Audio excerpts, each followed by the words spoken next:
Thank you for joining us today for our webinar. We're excited to have you with us. My name is Amy Perkins, and I'm the Marketing Manager for Early Childhood Assessment Tools here at Brooks Publishing. This webinar is on Transdisciplinary Play-Based Assessment and Intervention for Young Children, and Toni Linder, the developer of TPBA and TPBI, is going to share a presentation about the tool. But first, I'd like to go over some housekeeping tasks. You'll be muted for the webinar, but if you have any questions during the presentation, you can type them into the question box on your GoToWebinar panel, or you can tweet them using hashtag #TalkAboutTools. We'll take these questions after Toni's presentation during the Q&A. For best audio and screen quality, you may want to exit any unneeded programs. Also for the presentation, you might want to minimize the GoToWebinar bar on your monitor so you can see more of your screen, so you can see Toni's presentation. You can do that by clicking on the orange button with the arrow in the top corner of the control bar. And if you would need to enlarge the bar again to ask a question, you can just click on the orange button and it'll pop back up. Also, we're recording this webinar, and you'll receive a link to the recording in a follow-up email tomorrow. We'll also post a link to the recording on the Brooks Publishing website. So now I'd like to introduce our speaker, Toni Linder. Dr. Linder has been a professor in the Child, Family, and School Psychology program in the Morgridge College of Education at the University of Denver since 1976. She's been a leader in the development of authentic assessment for young children and is nationally and internationally known for her work on transdisciplinary play-based assessment and transdisciplinary play-based intervention. In addition, she's developed Read, Play, and Learn, storybook activities for young children, the transdisciplinary play-based curriculum, which is an inclusive literature and play-based curriculum for preschool and kindergarten learning and development. Dr. Linder is also the director of the Play and Learning Assessment for the Young clinic at the University of Denver, where professionals and student teams conduct transdisciplinary play-based assessment for young children and their families. She consults widely on assessment, intervention, early childhood education, and family involvement issues. Dr. Linder has conducted research on a variety of topics, including transdisciplinary influences on development, parent-child interaction, curriculum outcomes, and the use of technology professional development in rural areas. So we're very glad to have Toni with us today. So I think, Toni, we can turn it over to you now for the presentation. Okay, great. Thanks. And greetings to all of the participants who have joined us. I'm going to be going through just a quick overview of the play-based assessment and intervention process, and then if you have questions, I'll try to address those. The assessment is really based on developmental sequences. It's an assessment of children from birth to 6 years old. The orange book that you see on the screen is basic content material that is covered, like the manual for the test. And the little box up in the corner is the CD, which has all the forms for the assessment process on it. I'm going to talk just a little bit about the rationale for doing a play-based assessment as opposed to some of the more traditional approaches that we use. One reason, obviously, is that it is an authentic model. We are really looking at how children function doing things that they like to do as opposed to sitting at a table and doing things that adults tell them to do. It's developmentally appropriate. One of the nice things about the play assessment is it can be modified for any functioning level that the child shows during the assessment. It's very child-oriented. We begin with toys and materials that the child knows and likes, so the child is motivated to engage in the activities that are presented. We then introduce other materials to arouse the child's curiosity and see what skills the child has. It's a very family-focused assessment. Parents are involved before, during, and after the assessment in a meaningful way, and I'll talk about that more later on. It is team collaboration. The model is based on using team members and having all team members look at the child holistically. So they're not just cutting the child in pieces and looking at their segment of the child. it does end up in a very comprehensive amount of information, and that information is useful information as opposed to just numbers. We end up with information that will help us develop program plans and recommendations for intervention. The assessment covers a variety or all the developmental domains that are required by most programs. We look at the sensorimotor development and include a vision screening there, which we have found to be very helpful, functional vision screening. We look at the emotional and social area, the communication area, and a brief hearing screening. And then the cognitive area, which in addition to cognitive processes also looks at math, science, and literacy skills. There are a variety of different disciplines that can be included in teams. I'm going to name some of those, but keep in mind you don't have to have. In fact, I don't know any team that has all of the possible members that it could. But those include a psychologist, speech-language pathologist, occupational therapist, physical therapist, teacher, and that could be a regular specialist, a hearing specialist, and a nurse. And again, most teams do not have all of these people, but are able to call in some of these professionals as they're needed depending on the reason for a referral for the child. In addition to the disciplines that the people represent, team members also play roles on the TPBA2 team. One person acts as a family facilitator, and that is the person who is the support system for the family through the process. One person is a play facilitator, and that person is responsible for eliciting information about all of the domains for the other people who are watching. We do videotape the assessment so that anyone who wants to can go back and review that. It's helpful with parents, and it's helpful if not all members of the team were able to be there. And then whoever else is available are the observers of the process. I'm going to go through the various components of the TPBA and the sequence of the process. The first thing is obtaining preliminary information. We've discovered that it's very important to get the information from families prior to seeing the child. It makes for a much better assessment and planning for the assessment the more we know about the child before we actually see them. And I'll talk about that in a second. The second phase or step is the planning meeting, and that's where we take all the information that we have. This occurs on the day of the assessment, and it's usually right prior to doing the play assessment. That's a very short planning meeting, but the family facilitator summarizes the preliminary information, and the team talks about what needs to take place. The next phase is actually the play session itself, which is usually 45 minutes to an hour, sometimes longer if the child takes a little while to warm up or if the child has some fairly severe motor concerns. Right after the play session, we usually do about a 10-minute, 15-minute debriefing with the family.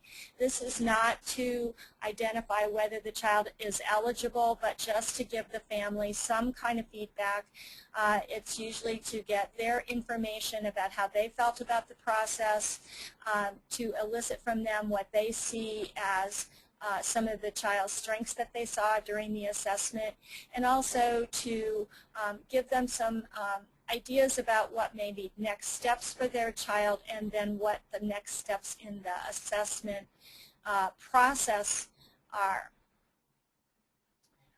Then the parents leave, and following that, the team needs to have a discussion where they can compare their notes, look at the age tables and the guidelines, and determine what if the child's eligible and what the strengths and needs are in terms of intervention. And obviously the next step is the report writing. So I'm going to kind of walk through these. The preliminary information, as I mentioned, is the first step. The first book in the set of materials is the administrative guide, and this contains all the information about the research on play-based assessment, how to get the preliminary information. There's chapters on how to do parent facilitation, play facilitation, and samples of several different reports.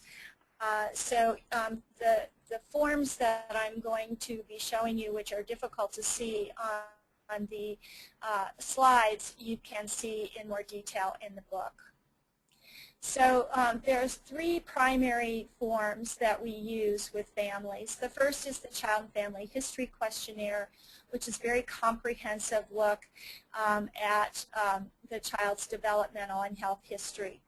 The second is the All About Me scale, which is sort of a quick and dirty look at how the parents perceive the child's skills, and allows the team to look at how the child is in the context of the home.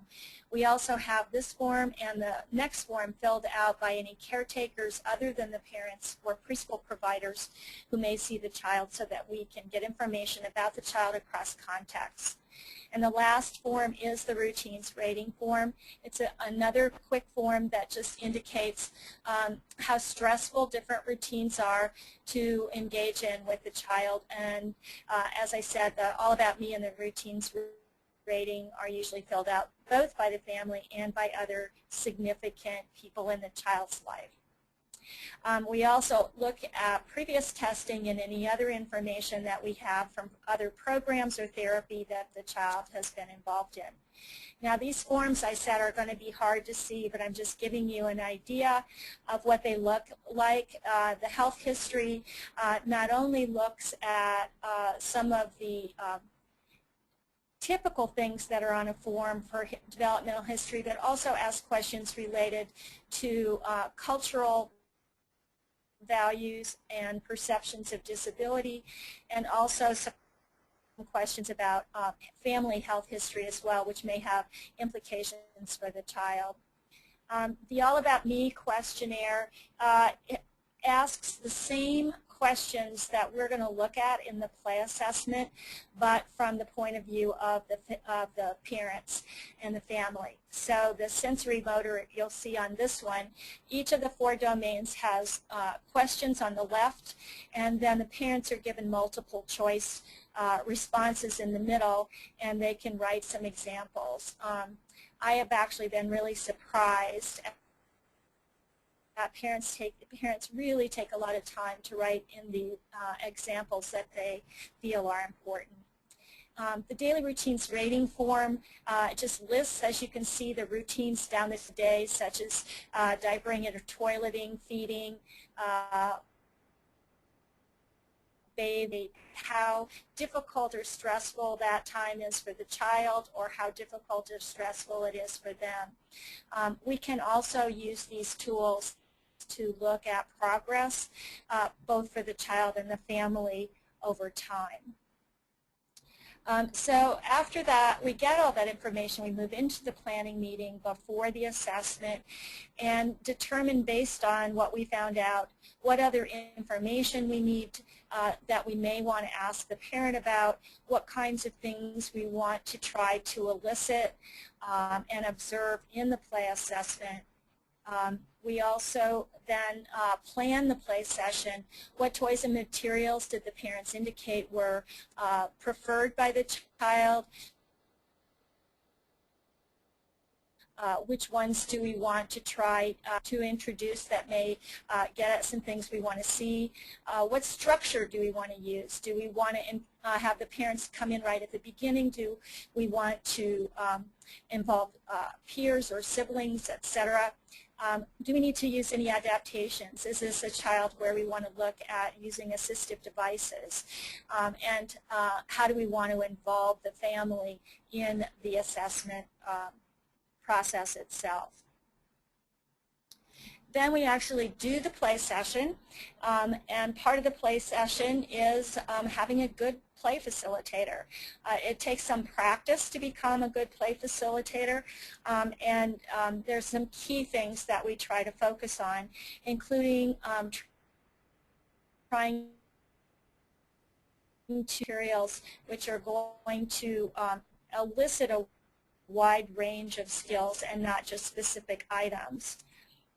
We try to keep a balance of control between the child leading the play and the play facilitator who's trying to elicit questions or elicit skills. So we don't want it to look like a test.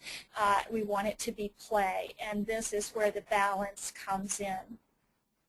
We have to include all domains, and we take cues from the other team members. The play facilitator takes cues from the other play observers about what else they might want to see for their domain.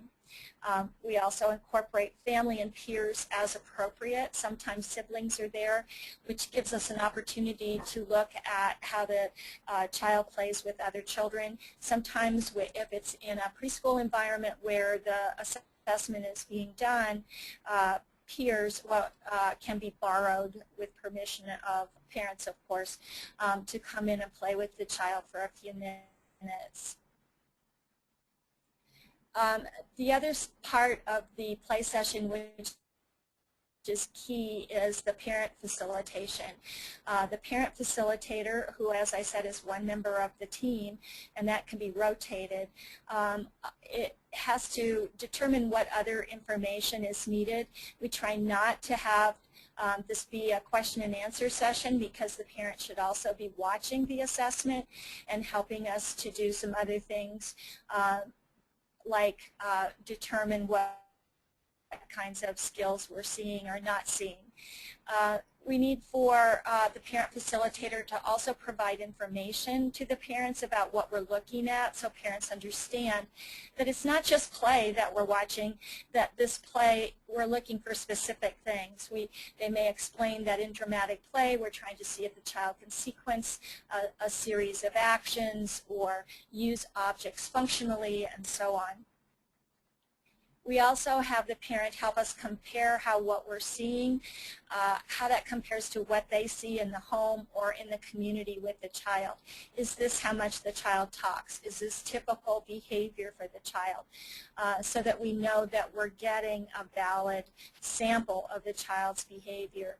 And then we also can elicit from the parents any interpretations they have. Many times children come with speech articulation issues, and parents have sort of learned how to decode that so they can interpret for us what the child is saying. And they can also sometimes elicit or interpret behaviors. We'll ask the parent, what does that behavior mean to you? And it may mean something different to the parent than what it looks like to us. We also will involve the parent in the play at some point, as long as they're comfortable with that. We do want to be able to see how the child engages with someone familiar as opposed to a stranger. And even if the parents are not comfortable coming in and playing with the child, we usually involve them in snack because that is something that they feel comfortable with. The parents' involvement in the play is, as I said, a very important component, and it's important that they both be able to observe and participate to the level that they want to. We also want to have adaptations available and involve, by the way, if both parents are there, we do involve the father and the mother, usually separately because dads play differently than moms do. We also use the play assessment as a time to practice or try different intervention strategies, as this gives us information for developing better recommendations. So it's not only an assessment, it's also an experiment in intervention. Here you see, actually, this is me playing with a couple of children. The little boy on the left is the one who we are assessing, and the little boy on the right has been borrowed from a classroom in this particular center to come in just for a few minutes so we can see their social interactions. During that hour of observation, there are guidelines that we use in the play assessment that help guide our observations. So on this form you'll see this is from the communication area, and the very first column are those questions that we want to answer. The second column are the strengths. This is a strengths-based assessment, so we want to make sure that we identify what the child can do. And the third column is if we see anything that is of concern. The fourth, we can check off if we think it's an area that we want to look at for next steps.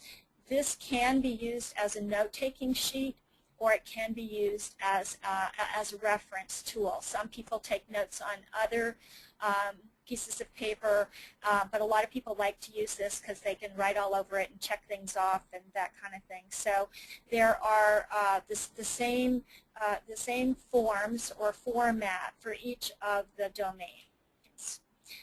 This is an optional note-taking form where the optional forms usually are laid out so there's space for each subcategory.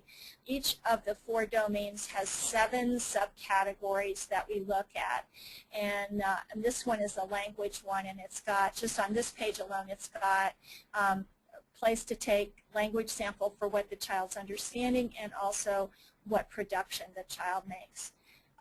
Each of the 4 domains also has comprehensive age tables that start at 1 month and move up to 6 years. So the assessment can actually be used with any child, even older children, who are functioning below 6.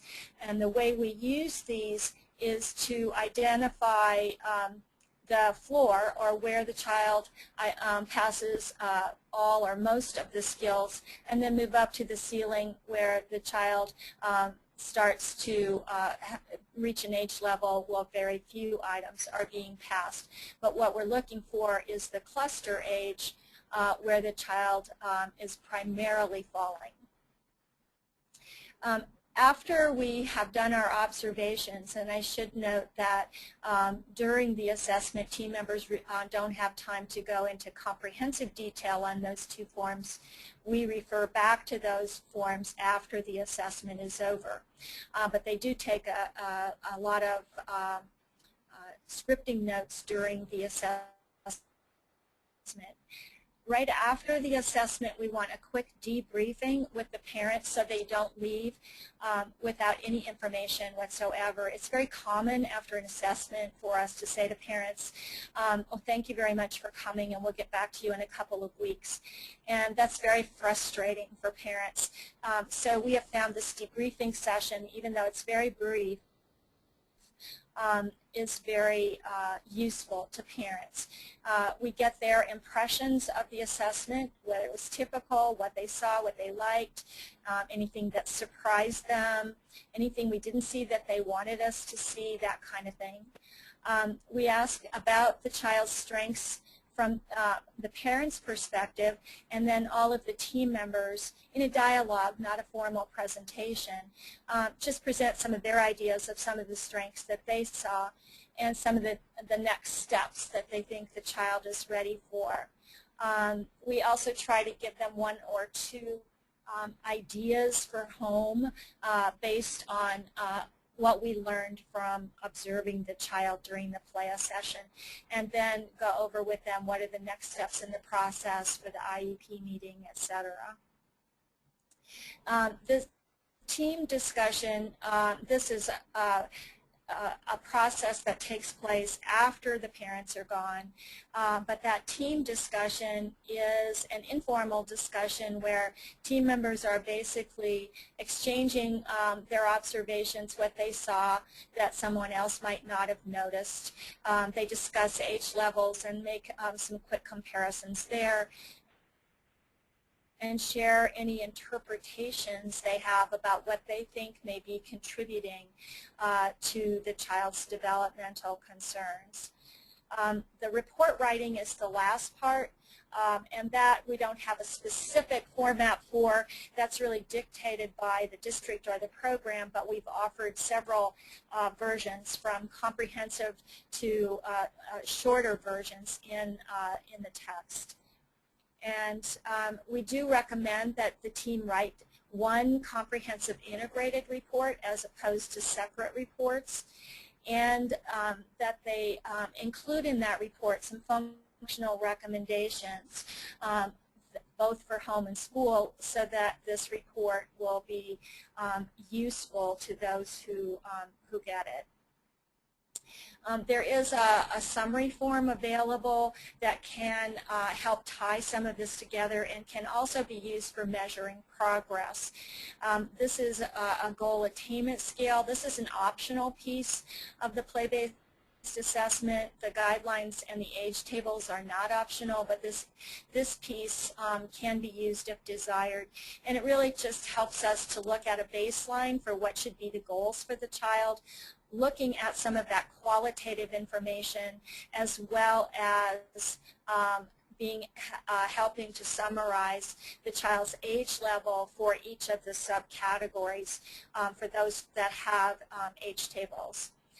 There's also a summary form for eligibility, and this is again optional depending on the forms that the districts use. But here the people that have observed the child can indicate in a really quick way what was the lowest, the highest, and the mode or the cluster where they saw the child for each domain, and if they had any qualitative concerns, and whether they feel this is more than a 25% delay, and that depends on your state. Some states have different than 25%. You would modify that.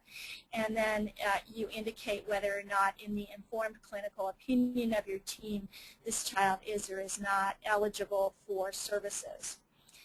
There is also a fidelity checklist to try to help make sure that people are using the play-based assessment in the appropriate way and including all the key components so that it is a true play-based assessment and not some modified version. Then we move into intervention, and again, some people use the intervention process that goes with the TPBA, but it doesn't have to be used with the TPBA intervention model. But I think that almost everybody who I've talked to anyway finds the ideas in this intervention book to be exceedingly helpful. So the intervention book has a lot of content. It's actually quite a large volume. There's a chapter on each of the 4 domains, and in addition to that, there's a chapter on each of the 7 subcategories. So you can actually go, if the child has problems with attention, you can literally go to the attention chapter, and in that section you would find what would be some ways that you could work with that child. What would you see happening for in a typical situation? What are some principles that can be used for all kids? What are some interaction strategies that you might change in order to provide appropriate intervention, and what are some environmental modifications? Then we also give little vignettes to give examples and some summaries of how to look at it by developmental age. These are useful both for teachers and for families. We have several different forms in there, and again, these can be combined or used with whatever is in your district, or you can use your district forms and then just use these strategies from the book for helping you come up with ideas for home and school. This is an intervention plan, and on this we are trying to pick the priorities to work with the child, and these can be picked by domain, or they can be picked by the OSEP child outcome priorities that preschools need to look at. The team would pick the priorities they want to work on with the child and then develop the different strategies. This is just a very simple tip sheet for that we have found is helpful for teachers and parents. And the team can use this to guide them in consultation about some ideas, some times that might be good to do in the natural routines of the day, some types of interaction strategies that might be helpful, and some environmental modifications that might be helpful. It's just a reminder. A lot of parents put this on their refrigerator. We also have that 1 to 9 scale, again, can be used, and the age tables can be used to monitor progress for the child. So here you see the 1 to 9 scale in language, and you'll see that on this you would have the baseline circle for where the child was at the time of the play-based assessment, and then you would indicate the number on the second rating or the third rating, so you can see if the child is making progress toward his peers, with the 9 being a typically functioning preschooler. These are not by age at all. These are all qualitative, step-by-step progressions, a functional movement, not by age. That we use the age tables then to look at whether or not the child has gained in terms of his age level, and the way we look at progress there is to look at whether or not there's a reduction in the percentage of delay that was first noted during the play-based assessment. And so teachers can can use these, or the team can come in and look at the child in the classroom again. So this allows us to look at changes in those priority areas that were identified, or the goals that were identified for the child. So basically we're coming to the end here, guys. Why do we do the TPBA and the TPBI? One is that we find that the results are very valid, both in terms of where we see children and the kinds of programs we develop for children, but also in terms of social validity and how parents perceive it and how team members perceive it. We do use it for eligibility and programming, which gives us, sort of a lot of information from one process as opposed to having to do 2 processes. And the third is that it ends up with very useful functional recommendations, and not only goals, but also intervention strategies for the child. Plus, it is fun, and it's efficient, and it's cost-effective, and families love it. We get emails all the time from families about what a wonderful experience it was, how they were afraid about going into the assessment, but they left feeling really positive about the whole process. So I think that's the main reason we do it. And we do have trainings that we do anywhere from 1 to 3 days. Typical training for teams are like 2 days, and then I have a 5-day training that I do in an institute here in Denver in the summer. This summer it will be July 8th to 12th, and that 5-day training you actually do assessments with kids every day, so it's a very in-depth, hands-on training. And then I think that Amy, are you taking back over here? Sure. Thank you, Toni, so much for sharing all that information. That was great. So we're going to do a Q&A session now with Toni. So if you have any questions, you can go ahead and submit them in the question box as part of, that's on your GoToWebinar panel. I think I saw someone with their hand raised during the presentation, so if you had a question, if you can just put that in the question box, I'll be able to see it and read it off to Toni. But on your screen right now, as a thank you for joining us today, we have a special 20% offer on your screen. So you can save 20% on any of the TPBA products, which you can see, and as well as any of our other Brooks products. Toni kind of walked through some of the products, but there's the administration guide that has all of the forms in the back.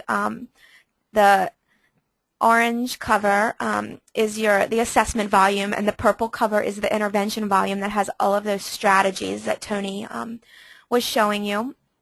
The Observing Cassandra is a DVD and a workbook package. So you can watch a DVD of an actual play-based assessment, and then you have you can use it for staff training and your staff, or you can practice scoring, and then you compare it to, I guess, the correct scoring. So you can kind of use it as a training exercise. And there's also the image in the lower corner is the form CD. So instead of buying paper forms or copying the forms from the back of the administration guide, the forms are available on a CD-ROM that you can just put on your computer and print them off as you need them.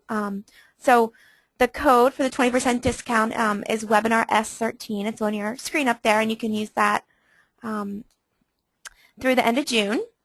So let me check our question box now. So okay, so how many team members should participate in an assessment?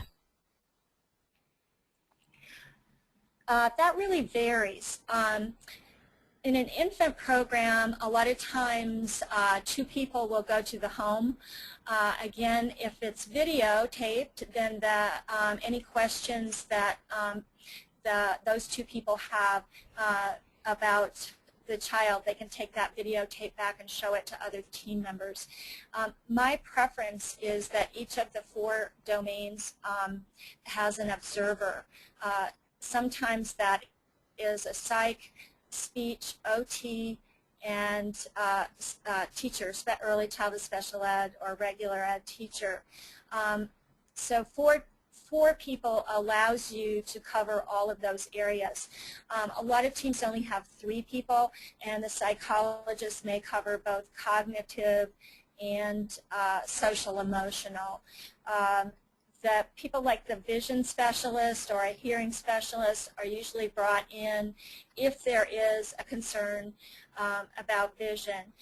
Sometimes PTs also are not brought in unless there are larger motor concerns. So I would say 3 to 4 is best, and even with the infant team having backup. Does that answer the question? Yeah, that's great. Thanks, Toni. Okay, we have a question. Where do you go to get more information for on-site training? So on the Brooks Publishing website, you can go to brooksonlocation.com, and there's some information about on-site training if you would want Toni to come to your program and do staff training. We have a description of some different time frames and the information that's covered, and that's on brooksonlocation.com. And if we're going to send out, in your follow-up email tomorrow, we're going to send some information about the 5-day training that Toni was mentioning. So you'll have that. Yeah, and I'll just tell you now too that if you want to contact me about that personally, it's toni.linder@gmail.com. Great, thanks, Toni. Let's see. So we have a question about eligibility. How can TPBA be used for eligibility? In most states, there is an option for different ways to doing assessments of kids. Many states have percentage of delay as an option, and TPBA has no problem with that. With the states, and Colorado, where I'm from, is one of those states where they do have as a requirement some standardized testing with there may be 1.5 standard deviations required or 2.0 standard deviations required. Most of the states who have that also have secondary options if kids cannot be tested using those approaches. And what our state has indicated, because they actually prefer the play assessment method, is that if all they have to do is to indicate in their report the justification for using this to get a valid result for the child, that the child was not able to attend to a standardized test, or that the standardized test would have not given appropriate answers or whatever. So most states accept that 25% or more delay is the equivalent of 1.5 standard deviations. Great, thanks, Toni. Okay, I think I see one more question. This is a question about the meeting that happens after the assessment, the debriefing. I think you described it. So can you describe a little bit about the meeting? How do the different team members go about deciding goals? We're not exactly setting goals during that meeting, because that's going to be what happens with the IEP. What we're doing in this meeting is just giving the parents some feedback and some ideas. So typically what we do is we actually write it on a piece of paper and give it to the parents. I usually write strengths on one side and what I'm ready for on the other. I start with the parent and I say, tell me some things you really like about your child. What are some things you think he does well? And then we'll jump in and we'll say, yeah, I saw that, and he's beginning. I think the fact that he's really beginning to use words is a real strength for him. He's starting to pay more attention to his peers. Whatever the things are that we see, we kind of bop around and add to that list on the left. And then what we do is we take some of the things that we think are key that we saw, and we build on those strengths. So for example, if the child is just beginning to use one-word phrases or whatever, we may have that as a strength because the child is beginning to use them. But then on the ready for side, we might say that he's ready to increase the number of words that he's using to request objects or something like that. So what that does is it gives the parents some ideas of what are some of the next steps, but then we're also going to use that as a foundation for some of what we're going to put in the report. So we'll pick 4 or 5 things that end up on that right side of things I'm ready for, and then when the parent goes to the IEP meeting, they're really already sort of prepared for that, because we've already talked about what some of the next steps are. Does that make sense? Yeah, great. That was a good description. Thanks for providing that. So if anyone has any questions, you can go ahead and enter them now. I think if I don't see any new questions, I think we're almost at the end here. So I'll wait a few more seconds. Okay, so I think we've probably answered questions. So thank you very much for joining us, and Toni, thank you for sharing your presentation with us. And everyone will be receiving a copy of the recording in an email tomorrow, so feel free to share that with others in your program or other colleagues. Invite them to watch our webinar. And we do have other webinars in our webinar series on our Brooks Publishing website, so you're welcome to sign up for more of those. We thank you very much for joining us today. Thank you.